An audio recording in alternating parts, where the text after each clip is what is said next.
எல்லாருக்கும் வணக்கம். கடமையை செய் பலனை எதிர்பார்க்காத. என்னடா நம்ம எதுக்கோ எதிர்பார்த்துட்டு இருந்தோம், இது என்ன ஒரு ஸ்லோகம் சொல்கிறான்னு பார்க்குறீங்களா? எந்த விஷயத்துக்காக நீங்கள் எதிர்பார்த்துட்டு இருக்கீங்களோ அதுக்கு முன்னாடி ஒரு ஸ்லோகம், ஒரு குட்டி கதை. ஏன்னா இந்த வீடியோ முடியும் போது அந்த ஸ்லோகத்துக்கும் அந்த குட்டி கதைக்கும் ஒரு லிங்க் இருக்குது, சரிங்களா? கடமை செய் பலனை எதிர்பார்க்காத, அதான் அந்த ஸ்லோகம். எனக்கு ரொம்ப பிடிச்சிது. என்னடா இது, கடமையை செய்ய சொல்கிறாங்க, பலனை எதிர்பார்க்க வேணான்றாங்கல்லன்னு நிறைய பேருக்கு அந்த ஸ்லோகமில் ஒரு டவுட் ஒன்று இருக்குது.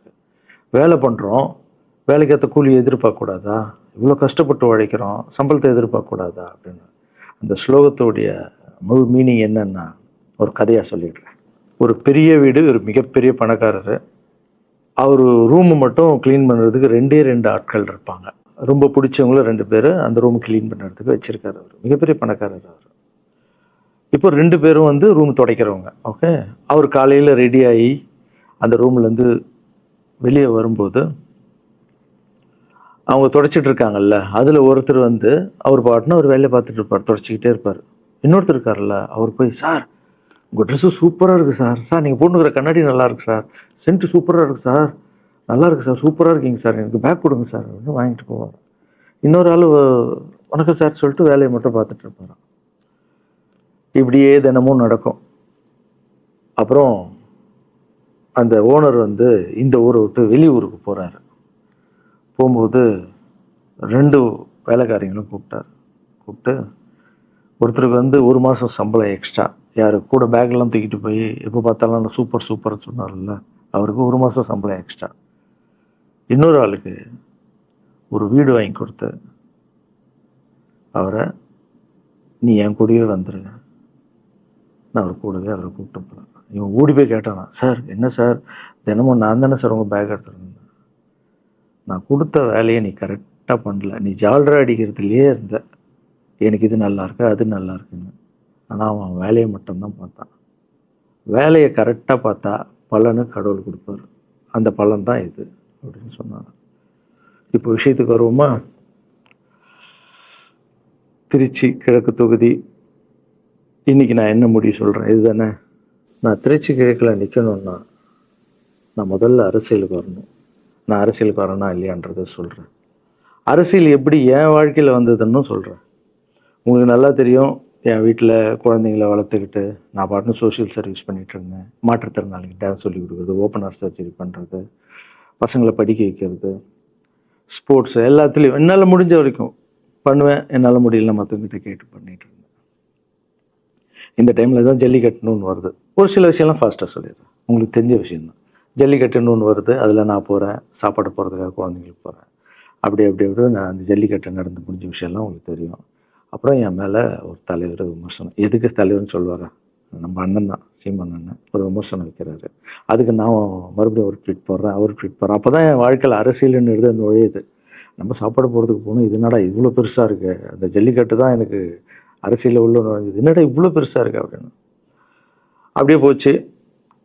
அதே தலைவர் தான், அதே சீமான் தான் ரஜினி சார் அரசியலுக்கு வர்ற மாதிரி பேச்சு அடிபட்ட உடனே அவங்க சைட்லேருந்து பேசுகிறாங்க, தலைவரை பற்றி பேசுகிறாங்க. தலைவர் எனக்கு வந்து ஒரு குரு, என்னை வாழ வச்ச தெய்வம், ஒரு அப்பா மாதிரி, ஒரு அண்ணன், அப்பா எல்லாமே சொல்லலாம்.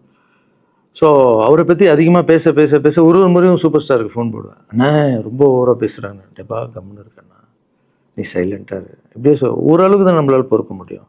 அதுக்கப்புறம் ஆடியோ ரிலீஸ் ஃபங்க்ஷனில் என் மனசில் கடலாம் உடச்சி சொன்னேன், அதை நீங்களும் பார்த்துருப்பீங்க, தெரியும். அதுக்கப்புறம் ஒரு ரஜினி சாருக்கு ஒரு ஃபங்க்ஷன் வந்தது, அந்த ஃபங்க்ஷன்லேயும் பேசினேன் இதை பற்றி. உங்களுக்கு தான் தெரியுமா அந்த வீடியோ, யார் ஓட்டப்பந்தயத்தில் ஜெயிக்கிறது, இப்போ கூட அந்த வீடியோ போயிட்டுருக்கு. அதை பேசணும், அது பாட்டு அப்படியே போயிட்டு இருந்தது.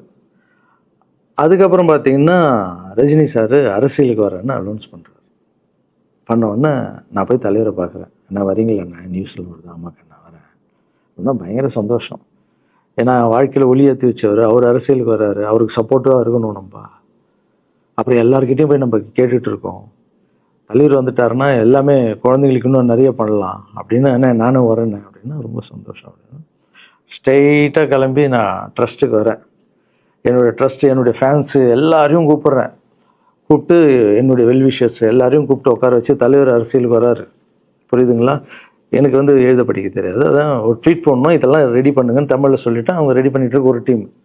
இன்னொரு டீம் உட்காந்து என்கிட்ட கேள்வி கேட்குறாங்க, தலைவர் அரசியலுக்கு வந்து அவர் வந்து சிஎம் ஆகிடுவார், நீங்கள் வந்து அமைச்சர் ஆகிடுவீங்களாண்ணே, சுகாதாரத்துறை அமைச்சர் தான் நம்ம வந்து ஆப்ரேஷன் நிறைய பண்ணலாம், இன்னொருத்தர் கல்வித்துறை எடுத்தால் நிறைய படிக்க வைக்கலாம். டேய், கடமை செய்யணும், பலன் எதிர்பார்க்கக்கூடாது.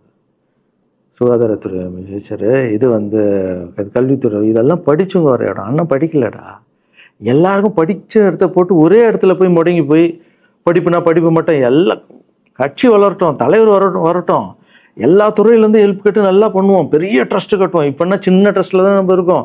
சின்ன வீட்டில் 60 குழந்தைங்க நீங்கள் இருக்கீங்க, 100 ஏக்கரில் கட்டுவோம். ஊனமுற்றோர்கள் இந்த பக்கம் திருநங்கைகளுக்கு, இந்த பக்கம் முதியோர்களுக்கு ஒரு பெரிய ட்ரஸ்ட் கட்டி பண்ணுவோம்டா. சூப்பர்ண்ணா. இன்னொருத்தர் டக்குன்னு அங்கேருந்து, அண்ணா நம்மளை எதிர்த்து பேசின்னு இருக்கார்ல சீமான் அண்ணா, அவருக்கு ஆப்போசிட்டாக எதிர்த்து நில்லுங்கண்ணே அப்படின்னா. அது அரசியல் இல்லை. ஒருத்தர் மேலே கோவத்தால் நம்ம அரசியலுக்கு வந்தால் அது வந்து வெறுப்பு அரசியலாக மாறும். அரசியல்ன்றது மக்களுக்கு நல்லது பண்ணுறதுக்காக வரணும். இப்போ அவரை நான் அழிக்கணும், அவரை நான் ஏதோ ஒன்று செய்யணும்னு அந்த ஆசையில் வந்தேன்னு வச்சுங்களேன், ஆசை என்ன கோபமாக மாறும். கோவத்துலேருந்து என்ன வரும், வார்த்தைகள் தப்பாக வரும். வார்த்தைகள் மட்டும் வராது, தப்பான வார்த்தைகள் வரும். மக்களுக்கு நம்ம மேலே மரியாதை இல்லை, மக்களுக்கு நம்ம மேலே மரியாதை இருக்காது, போயிடும். ஸோ அதால் அரசியலுக்கு வரணும்னா அவரை அழிக்கிற இவழியாக இருக்கு. பதிவை பற்றி பேசுகிறத ஃபஸ்ட்டு விடுங்கடா, ஃபஸ்ட்டு வேலையை பார்ப்போம்டா. நம்ம தலைவர் வரேன்னு சொல்லிட்டாரு, ட்வீட் போடுங்களா அப்படின்னு ட்வீட் போட்டுட்டு அங்கேருந்து போட்டுட்டு வீட்டுக்கு போகிறேன். இங்கே தான் பெரிய ட்விஸ்ட் இருக்குது எனக்கு. வீட்டுக்கு போகிறேன். வீட்டுக்கு போனோன்னா எப்பவும் நான் அம்மா கிட்ட போய் ஒரு விஷயத்த சொல்கிறதுக்கு முன்னாடி ஒரு சர்ப்ரைஸ் ஒன்று பண்ணுவேன். எங்கள் அம்மா கோவில் கட்டுறது கூட, கோவில் கட்டிட்டு ஸ்டாச்சுலாம் ஆர்டர் பண்ண அப்புறம் தான் அந்த ஸ்டாச்சுவே காமிச்சாங்க அம்மாவுக்கு. அதே மாதிரி அரசியல் விஷயத்துலையும் போய் சொல்லலான்னு அம்மாவை கூப்பிட்டு ஃபேமிலியெல்லாம் உட்கார வச்சு, அம்மா தலைவர் அரசியலுக்கு வர்றாரு, சரி கண்ணா, நானும் அரசியல் போடுறேன், இங்கே பரமா ட்வீட் போட்டிருக்கேன் அப்படின்னு. அம்மா முகம் டக்குன்னு மாறிச்சு. மாறிட்டு ஓகே கண்ணா, ஓகே கண்ணா சாப்பிடலாம் அப்படின்னு எழுந்து போயிட்டாங்க. என்ன இப்படி போக மாட்டாங்களே, ஒரு விஷயத்த சொன்னால் சூப்பர் கண்ணான்னு பேசுவாங்கள்ல, 1 hour அதில் இருக்கிற நல்லது கெட்டது எல்லாம் பேசுவாங்க, என்ன போயிட்டாங்க அப்படின்னு ஒரு ஃபீல். சரி, இது உடம்பு சரியில்லை போல, அப்செட்டில் இருக்கான்னு விட்டேன். அப்புறம் 2-3 நாள் அவங்ககிட்ட பேசவே மாட்டுறாங்க. கூப்பிட்டு உட்காரு, என்னம்மா உனக்கு பிரச்சனை, ஏதாவது தப்புன்னா அடின்னா அடிச்சிடுமா, என்னம்மா இப்படி பேசாமல் இருக்குன்னா, இல்லை கண்ணா நீ அரசியல் போனது எனக்கு பிடிக்கல அப்படின்றாங்க. ஏமா அரசியல் போனால் பிடிக்கல? இல்லை கண்ணா, அது ஒரு சாக்கடை, அரசியலுக்கு போகக்கூடாது, அது வந்து பணம் கொடுக்குறாங்க அரசியலுக்கு, ஓட்டு வாங்குறதுக்கு பணம் கொடுத்து தாங்க நான் ஜெயிக்கிறாங்க. அதுக்கப்புறம் ஜாதி இல்லைன்னுவாங்க, ஜாதி இருக்குது, மதம் இல்லைன்னுவாங்க, மதம் இருக்குது, அந்த சாக்கடைக்குள்ளே நீ போகாதப்பா. நம்மளுக்கு வாழ்க்கையை ஒளி வச்சு ஏற்றி வச்சவர் தாங்க நம்ம சூப்பர் ஸ்டார், அவர்கிட்ட என்னை கூப்பிட்டு போப்பா, நான் சொல்கிறேன், அவர் ஒரு ஆன்மீகவாதி, அவரும் அரசியலுக்கு வர வேணாம், இந்த வயசில் அவர் நிம்மதியாக இருக்கட்டும், எதுக்கு அரசியலுக்கு வர, என்னை கூப்பிட்டு போ, அப்பாயின்மெண்ட் வாங்கி கொடுத்துருந்தாங்க. அப்பாயின்மெண்ட் வாங்கி கூட நானும் வேறு கனவுல வந்து மைண்ட் வைஸ், அம்மா நான் சொல்கிறது கேளுமா, நம்ம எத்தனையோ இப்போ வந்து எல்லா குழந்தைங்களுக்கும் ஒவ்வொரு ஸ்டேஜில் போய் கேட்டு தானேம்மா ஹெல்ப் நடக்குது. இப்போது தலைவர் வந்துட்டாருன்னா நம்ம தாராளமாக பண்ணலாம்லம்மா, உன் கையில் எவ்வளோ காசு இருக்கோ அதுக்கு மட்டும் செய், அரசியல் வேணான்னு சொல்கிறேன் அப்படின்னு போயிட்டான். அந்த ஃபேஸ் வந்து அதுக்கப்புறம் அடிதான் நம்மளுக்கு. சரி, இந்த உலகத்தில் அம்மா மீறி பண்ணலாம், ஆனால் நான் உருப்பிட மாட்டேன், எனக்கு நல்லா தெரியும். இந்த உலகத்துலேயே எனக்கு யாருன்னா எங்கள் அம்மா தான். அது அம்மா இல்லை, எங்கள் கடவுள்னே சொல்லலாம், நான் எதிர்க்க பார்க்குற கடவுள். சரி, அம்மாவுக்கு சொல்லி புரிய வைக்கலாம், என்னடான்னு தலைவர்கிட்ட போய் எப்படி சொல்கிறது, பசங்கிட்ட ஒரு பயங்கர பில்டப் கொடுத்துட்டோம், அது இதுன்னு எல்லாம் வேலை பார்த்துட்டு இருக்காங்க, என்ன பண்ணுறது. அந்த டைமை பார்த்து கொரோனா வருது. ஒரே ஷாக்கு, வெளியே போக முடியாதுன்றாங்க, இல்லைன்னா முடிஞ்சு போச்சு. பிரச்சாரம் பண்ண வெளியே போக முடியாது, தலைவருக்கு உடம்பு சரியில்லாமல் போகுது, ஹைதராபாத் ஷூட்டிங் போகிறார், உடம்பு முடியல, அப்படியே எல்லாமே கொலாப்ஸ் ஆகுது. அப்புறம் தலைவர் அலௌன்ஸ் பண்ணுறாரு, நான் அரசியலுக்கு வரல, டாக்டர்ஸ் வந்து போகக்கூடாதுன்னு சொல்லிட்டாங்க, கொரோனா டைமில் நம்ம வந்து பிரச்சாரம் போக முடியாது, அந்த காரணம் சொன்னார், இது உங்களுக்கு எல்லாருக்கும் தெரியும். அவ்வளோதான், தலைமையில் கை வச்சுன்னு உட்காந்துட்டோம். நான் ட்ரஸ்ட்டில் இருக்கிற குழந்தைங்க மற்றவங்க எல்லாரும் என்னென்னோ நினச்சி ஒர்க் பண்ணிட்டு இருந்தால எல்லாரும் அப்செட்டில் உட்காந்துருக்கோம். தலைவர் ஒருத்தம் போய் பேசி பார்க்கலாம் அவர்கிட்ட, தலைவர் வர்றாரு, கூப்பிட்றாரு, போகணும். அந்த மாதிரி தலைவரை பார்த்ததில்லை நான். அப்படியே எனக்கு புரிஞ்சுது, அவர் ரொம்ப வலியில் இருக்கார் அப்படின்னு. எவ்வளோ சுறுசுறுப்பானால உடம்பு முடியலைங்கண்ணா. பரவாயில்ல, உங்கள் உடம்பு தானே முக்கியம், என்ன இதெல்லாம் என்னென்ன தூக்கி போடுங்கண்ணா. இல்லைங்கண்ணா, இத்தனை வருஷம் என்னை வாழ வச்சாங்கல்ல, அவங்களுக்கு ஏதாவது ஒன்று பண்ணணும்னு நினச்சேங்கண்ணா, இங்கே குத்துதுக்கண்ணா, எனக்கு என்ன பண்ணுறதுன்னு தெரியல, ரொம்ப கஷ்டமாக இருக்குது அப்படின்னா. அண்ணே அதை விடுங்கண்ணே, எல்லாம் அப்படின்னு அவர்கிட்ட பேசிட்டு அவர் வந்து அப்போ நான் முன்னாடி பேசும்போது அவர் சொல்கிறார், நான் கூட பதவிக்கு வரணும்னு ஆசைப்படல, இன்னொரு நல்ல ஆளை படித்த ஆளை அங்கே நிற்க வச்சு பார்ப்போம். யாருன்னே சொல்லுவேன், யாருன்னு கூட சொல்லலை. அது அப்படியே போச்சு. அவர் மனசுக்கு மட்டும்தான் தெரியும், யாருன்னு கூட சொல்லலை. ரொம்ப அப்செட்டாக இருந்தார். சரி ஓகே, இதுவும் கடந்து போகணும். அப்படியே கடந்து போச்சு. எனக்கும் காஞ்சனா படம் அது இதுன்னு பெரிய ஹிட் ஆகுது. அதுக்கப்புறம் யாருக்கிட்டேயும் நீங்கள் யாரும் எனக்கு ஹெல்ப் பண்ண வேணாம். முதல் நாள் நான் கலைஞர் ஐயா கிட்ட ஹெல்ப் கேட்டேன். அவர் ஒரு சில குழந்தைங்களுக்கு ஹெல்ப் பண்ணார். அதுக்கப்புறம் அன்புமணி ராமதாஸ் ஐயா, அவரும் ஹெல்த் மினிஸ்டர் இருக்கும்போது அவர் ஒரு சில குழந்தைங்களுக்கு ஹெல்ப் பண்ணார். அப்புறம் நம்ம விஜய் சார் நண்பர், அவர் ஒரு குழந்தைக்கு ஆப்ரேஷன் பண்ணார். ஸோ இருக்கும்போது என்னால் முடிஞ்ச வரைக்கும் சொந்த பணத்தை போட்டு பண்ணிவிடுவாங்க. முடியாத போது தான் நான் அந்த ஹெல்ப்பை கேட்பேன். இப்போ தான் நல்லா வந்துட்டுமே, யாருக்கும் எனக்கு பணம் கொடுக்க வேணாம், இனிமேல் என் சொந்த பணத்திலே பண்ணுறேன்னு சொல்லிட்டு நான் பாட்டுன்னு ஒரு வீடியோ கூட நான் போட்டேன், இனிமேல் யாரும் பணம்லாம் கொடுக்க வேணாம் அப்படின்னு.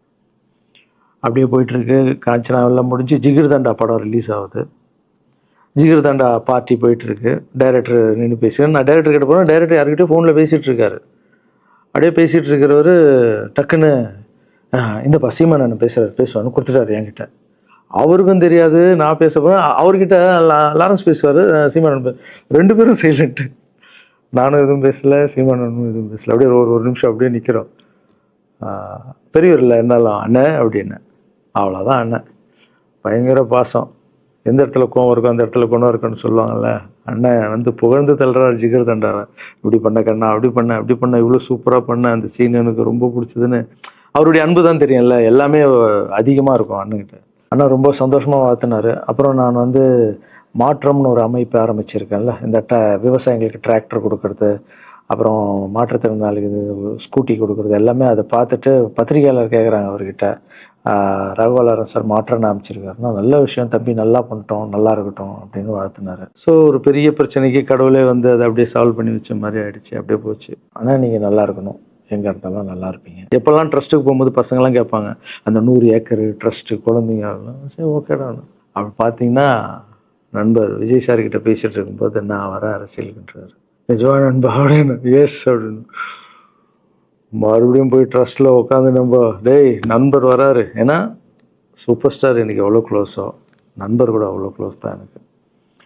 ஏன்னா மேகமாய் போகிறேன்ற சாங்லேருந்து நான் அவருக்கு டான்ஸ் மாஸ்டராக பண்ண ஆரம்பித்தேன். அதுக்கப்புறம் நிறைய சாங் பண்ணேன், சரக்கு வச்சுருக்கேன். அப்போ உங்களுக்கு தெரியும், அந்த தாம் தக்க தீம் தக்க அவருக்கு மட்டும் நான் ஸ்பெஷலாக பண்ணி கொடுத்துட்டு போவேன். தமிழ் வேறு யாருக்கும் பண்ண மாட்டேன். அவர் கூப்பிட்டா வருவேன், தலைவர் கூப்பிட்டா வருவேன், சாங் பண்ணிட்டு போவேன். அவர் வரணும் போது எஸ், ஏன்னா அவர் ஒரு முடிவு எடுக்க மாட்டார், எடுத்தாருன்னா அவர் நல்ல உழைப்பார், நல்ல உழைப்பாளி, பண்ணுவார் அப்படின்னு நினச்சி மறுபடியும் போய் ட்ரஸ்ட் ஆளுங்கெல்லாம் பேசுகிறதுக்கு முன்னாடி ஐயோ அம்மா இருக்காங்களே பிடிக்காத, ஃபஸ்ட்டு அங்கே கரெக்ட் பண்ணணும்ல, அங்கே போனேன்.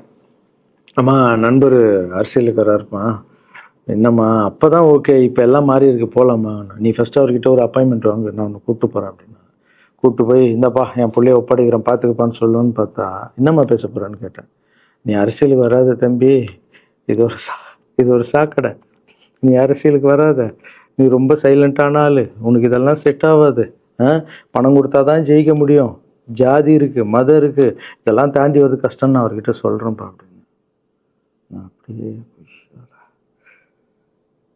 மா புரிஞ்சுக்குமாண்ணா, டேய் மீன் குழம்பு வச்சுருக்கேன் சாப்பிட்றேன், அதே மீன் குழம்பு. ஓகே நான் நினச்சிட்டேன் நம்ம ஜாதகத்தில் இல்லை போல், சரி விட்டுடலாம், சரி இப்போ விட்டுருவோம், ஒரு 2-3 நாளைக்கு அப்புறம் மறுபடியும் பேசுவோம் அப்படின்னு மறுபடியும் பேசுகிறேன். அதே மறுப்பு தான். நானும் நண்பர்கிட்ட பேசுகிறேன், அம்மா இப்படி சொல்கிறாங்க நண்பா, அது அவங்களுக்கு தெரியல, அவர் நிறைய பேச மாட்டார், வயசானவங்க இல்லை, தெரியல, வந்தப்புறம் புரியும், ஒரே வார்த்தை தான். அதுக்கப்புறம் ஃபோனில் கூட்டணி கட்சியெல்லாம் வராது போது, நண்பா என்னடா யாரும் கூட்டணி கட்சி வரல நண்பா, இது அது நான் எனக்கு ஒருத்தரை பிடிச்சிட்டாங்கன்னா மனசில் பட்டதை எல்லாமே சொல்லிகிட்டு இருப்பேன். அது நல்லதோ கெட்டதோ, என் பழக்கம் அப்படி தான், பிடிக்கலாம் தூரம் ஒதுங்கிடுவேன். அப்படியே போகுது. எலெக்ஷன் வருது, அனௌன்ஸ் பண்ணுறாங்க, எலெக்ஷன் நண்பர் நிற்கிறாரு. ரிசல்ட் அன்றைக்கி டோட்டலாக மாறுது எல்லாமே, அப்படியே தலைக்கீழாக ஆகுது, புரட்டி போடுறாரு சரித்திரத்தை. வேற அம்மா இப்போ முதல்ல தெரிந்து எங்கள் அம்மாவை தான். எனக்கு ரொம்ப ஆசையாயிடுச்சுன்னா எங்கள் அம்மா மேலே அம்மா பேர் கண்மணி. கண்மணி அப்படின்னு தான் கூப்பிட்டு போவேன். எங்கன்னு கூப்பிட்டு போனால் அம்மா கொண்டு என்னடா இவ்வளோ உஷாராக வர, என்ன விஷயம், இங்கே வா உங்ககிட்ட தான் பேசணும். நீ என்னம்மா சொன்ன, பணம் கொடுத்தா தான் ஓட்டு போடுவாங்க, ஜாதி இருக்குது, மதம் இருக்குது, புது ஆளுங்களை வர விட மாட்டாங்க, ஜெயிக்க முடியாது, இதெல்லாம் சொன்னல. நண்பர் ஜெயிச்சிட்டார் பார்த்தியாம்மா. அந்த ஒரே ஒரு முகத்துக்காக ஓட்டு போட்டிருக்காங்க. நம்பிக்கையான ஆள் வந்தால் போடுவாங்கம்மா, நல்லவங்களாம் வரலாமா, புரிஞ்சுக்கம்மா, என்ன விடுமா. இப்போ என்னம்மா சொல்கிற அப்படின்னு கேட்டேன். முதல் முறையாக எங்கள் அம்மா முகத்தில் ஒரு சிரிப்பை பார்த்தேன் நான். ஆமாம் கண்ணா, அந்த புள்ள எல்லாத்தையும் மாற்றிடுச்சு, இவ்வளோ பெரிய வெற்றியடி வரணும்னு நான் எதிர்பார்க்கலப்பா. ஒரு நல்ல மனுஷன் வந்து பண்ணணும்னு நினச்சா அது முடியுங்கண்ணான்ற நம்பிக்கை எனக்கு வந்திருக்குப்பா அப்படின்னு அம்மா சொன்னான். அப்போ என்ன போயிடலாமா, ஓகேவா அப்படின்னு கேட்டேன். போகண்ணா, நீ நினச்ச மாதிரி பண்ணு அப்படின்னு அம்மா சொன்னோன்னு காலில் சாஸ்தாமா வந்தேன். தேங்க்யூ ஸோ மச்மா அப்படின்னு. ரொம்ப ஹாப்பி நான். அம்மா ஓகே சொல்லிட்டாங்க அரசியல் வர்றதுக்கு. இப்போ நான் தாய்க்கு நிகரான்னு நினைக்கிறேன். என் ரசிகர்கள் கேட்குறேன், நான் அரசியலுக்கு வரலாமா? இதை பார்த்துட்டு இருக்கிறவங்களுக்கு, இந்த மக்களை கேட்குறேன், நான் அரசியலுக்கு வரலாமா? அந்த தகுதி எனக்கு இருக்கா? நீங்களும் சொல்லுங்கள். இந்த வீடியோ பார்த்துட்டு இருக்கவங்க கமெண்ட்ஸ் போடுங்க. பசங்களா, இவங்க தான் என்னுடைய 22 வருஷத்தினுடைய உழைப்பு. அரசியலுக்கே வராமல் மக்களுக்கு நான் செஞ்ச சேவை உங்கள் கண்ணு முன்னாடி நிப்பாட்டியிருக்கேன். இப்போ உங்கள் வயசு என்ன? 22 வயசாகுது. ஒரு வயசில் என் கையில் வந்தார் இவர். அந்த ஃபோட்டோவை நீங்களே பாருங்கள். இப்போ 22 வயசு. ஒரு குழந்தைய வளர்க்குறதுக்கு நீங்கள் எவ்வளோ கஷ்டப்படுவீங்க உங்களுக்கு தெரியும்ல. அந்த கஷ்டம் என்னென்னா, ஸ்கூலுக்கு அனுப்புறது ஃபீஸ் கட்டுறதுலேருந்து, உடம்பு சரியில்லாமல் போனான்னு அவன் ஆசைகளை நிறைவேற்றுறதுலேருந்து, ஒரு குழந்தைக்கு அப்படி இருந்தால் 60 குழந்தைங்களை வளர்த்துருக்கேன். எவ்வளோ பிரச்சனை வந்திருக்கேன், எவ்வளோ நோய்கள் வந்திருக்கும், எவ்வளோ நைட் தூங்காமல் வந்திருக்கேன், அதில் எவ்வளோ டிஸ்டர்ப், அதுவும் என் வீட்டில் வளர்த்துருக்கேன். இதெல்லாம் எதுக்கு பண்ணேன்னா, எந்த ஒரு எதிர்பார்ப்பும் இல்லாமல் கடமை செய் பலனை எதிர்பார்க்காதான்ற இந்த வார்த்தை எனக்கு ரொம்ப பிடிக்கும். அதுக்காக செஞ்சுருக்கேன், என் மக்களுக்காக செஞ்சுருக்கேன். ஏன்னா மக்கள் தான் என் படத்தை பார்க்குறாங்க. மக்களால் தான் நான் கார் வாங்குகிறேன், வீடு வாங்குகிறேன், சந்தோஷமாக இருக்கேன். அவங்களுக்கு இந்த சொசைட்டிக்கு நான் ஏதாவது பண்ணணும். அரசியலுக்கு வர்றதுக்கு முன்னாடியே பண்ண விஷயங்கள் பார்த்தீங்கல்ல. 22 வருஷம் உழைச்சிருக்கேன். ஒரு கதை ஒன்று சொன்னேன்ல, 2 வேலைக்காரங்க இருந்தாங்கன்னு. சின்சியராக யாருக்கும் ஜால்ரா அடிக்காமல் எதுவும் பண்ணாமல் என் தொழிலுக்கு தர்மமாக, என் மக்களுக்கு தர்மமாக என்ன பண்ணணுமோ 22 வருஷம் உழைச்சி உங்கள் கண்ணு முன்னாடி நிப்பாட்டிட்டேன். அந்த ஓனர் ஒரு பலன் கொடுத்தார்ல, அந்த ஓனர் யார் தெரியுமா? கடவுள். அந்த கடவுளுக்கு தெரியும் எனக்கு என்ன பலன் கொடுக்கணும். இதுக்கு தான் அந்த கதை லிங்க் ஆகும்னு சொன்னேன். ஸோ நீங்கள் சொல்லுங்கள், நான் அரசியலுக்கு வரணுமா வேண்டாம்? வேண்டாம்னா வேணாம் சொல்லுங்கள். வாப்பா, வாடாகண்ணா, வா நண்பா, வாங்கண்ணா அப்படின்னு சொல்லுங்கள். என் முடிவை நான் உங்களுக்கு சொல்கிறேன். உங்கள் முடிவுக்காக காத்திருக்கேன்.